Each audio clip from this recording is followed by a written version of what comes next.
নমস্কাৰ সংগীতাস home cooking চেনেলটোলৈ সকলোকে স্বাগতম জনাইছোঁ। আজি মই এবিধ একেবাৰে খাটি অসমীয়া ষ্টাইলৰ ট্ৰেডিশ্যনেল লোকেল মুৰ্গী মাংসৰ আঞ্জা বনাবলৈ লৈছোঁ।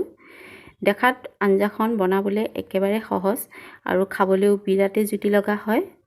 আমাৰ অসমীয়া মানুহৰ ৰেচিপিসমূহত সাধাৰণতে মছলাৰ ব্যৱহাৰ একেবাৰে কম থাকে আৰু মই আজি তেনেকৈ কম মছলা ব্যৱহাৰ কৰি মাংসৰ আঞ্জাখন বনাইছোঁ। আশা কৰোঁ সকলোৱে ভিডিঅ'টো চাই ভাল পাব। প্ৰথমে এয়া লোকেল মুৰ্গীৰ মাংস প্ৰায় 1 কিলো লৈছোঁ। ভালদৰে ধুই মাংসখিনি পৰিষ্কাৰ কৰি লৈছোঁ। আদা বটি লৈছোঁ প্ৰায় 2 চামুচ, নহৰু 2 চামুচ বটি লৈছোঁ, কাশ্মীৰী ৰেড চিলি পাউডাৰ লৈছোঁ প্ৰায় 1 চামুচ, 1 চামুচ জিৰা গুটি আৰু ধনিয়া গুটি 1 চামুচ, দুইটা একেলগে ভাজি পেলাই গুড়া কৰি লৈছোঁ আৰু আধা চামুচ হালধি লৈছোঁ। আৰু প্ৰথমতে মাংসখিনি মেৰিনেট কৰি ল'ম। মাংসখিনি মেৰিনেট কৰিবলৈ নিমখ দিছোঁ আধা চামুচ। ইয়াৰ ওপৰতে নহৰুখিনি আৰু আদাখিনি, তাৰপিছত হালধিখিনি আৰু জিৰা আৰু ধনিয়াৰ গুড়িখিনি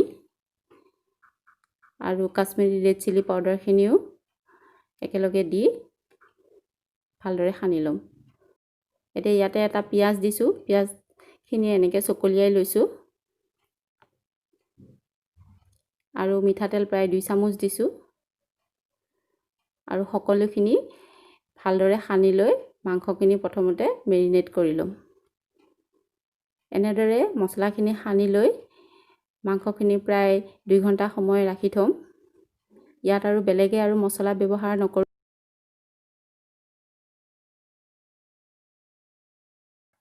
আৰু এতিয়া মাংসখিনি এনেদৰে ঢাকি প্ৰায় 2 ঘণ্টা সময় থৈ দিম। এতিয়া মাংসখিনি ফ্ৰাই কৰিবৰ কাৰণে মই পিঁয়াজ ডাঙৰ চাইজৰ 3টা মিহি মিহিকৈ কুটি লৈছোঁ আৰু আলু 2টা ডাঙৰকৈ ফালি কাটি লৈছোঁ। এতিয়া কেৰাহীত প্ৰায় 3 চামুচ তেল দি পেলাই প্ৰথমতে আলুখিনি ফ্ৰাই কৰি ল'ম।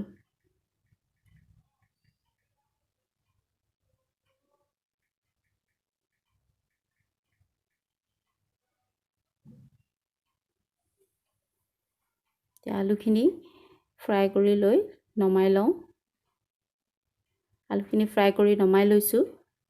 এতিয়া সেইখিনি তেলতে কেইটামান জিৰা গুটি আৰু কেইটামান জালুকৰ গুটি দি ফুৰণ মাৰি লৈছোঁ আৰু তাৰ ওপৰত এতিয়া শুকান জলকীয়া 2টা দি দিছোঁ আৰু 2 খিলা তেজপাতো দি দিছোঁ।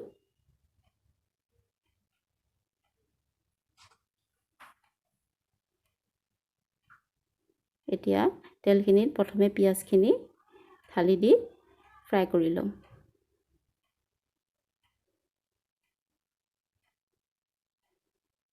ইয়াৰ লগতে ইয়াতে আধা চামুচ নিমখ আৰু আধা চামুচ হালধি দিছোঁ।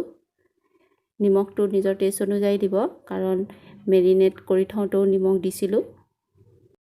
এতিয়া পিঁয়াজখিনি ওপৰত মেৰিনেট কৰি থোৱা মাংসখিনি ঢালি দিম।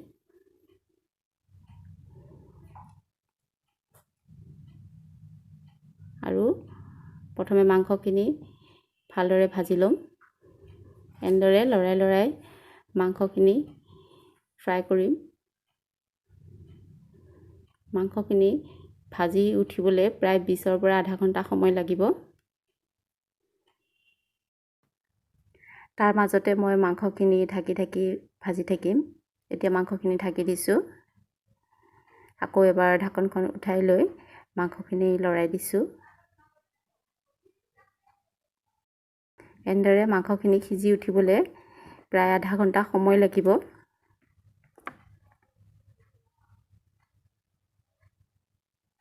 এয়া মাংসখিনি প্ৰায় ভাজা হৈছে আৰু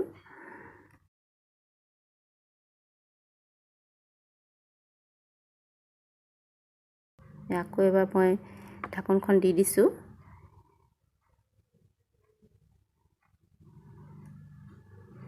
আমাৰ মাংসখিনি এতিয়া প্ৰায় ভাজি লোৱা হৈছে।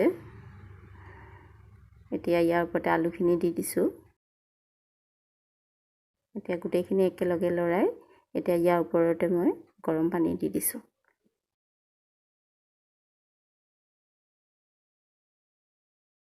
পানী আপোনালোকে নিজৰ প্ৰয়োজন অনুসৰি দিব।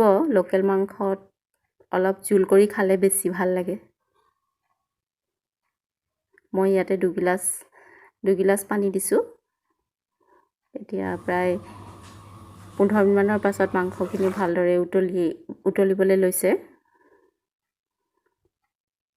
এতিয়া প্ৰায় 15-20 মিনিট সময় ৰাখি থোৱাৰ পাছত আৰু আমাৰ মাংসৰ আঞ্জা প্ৰায় তৈয়াৰ হৈ উঠিছে। এতিয়া মাংসখিনি মই বেলেগকৈ বাচন এটাত ওলাই লৈছোঁ। মাংসখিনি এনেদৰে বাতি এটাত নমাই লৈছোঁ। এনেদৰে বনোৱা লোকেল মুৰ্গীৰ মাংস আঞ্জা খাবলৈ বিৰাটেই জুতি লগা হয়। আৰু এইটো একেবাৰে কম মছলা ব্যৱহাৰ কৰি বনোৱা এই মাংসৰ আঞ্জাখন যদি ভাল লাগিছে ৰেচিপিটো, তেনেহ'লে লাইক কৰিব, কমেণ্ট কৰিব আৰু মোৰ চেনেলটো ছাবস্ক্ৰাইব কৰিব।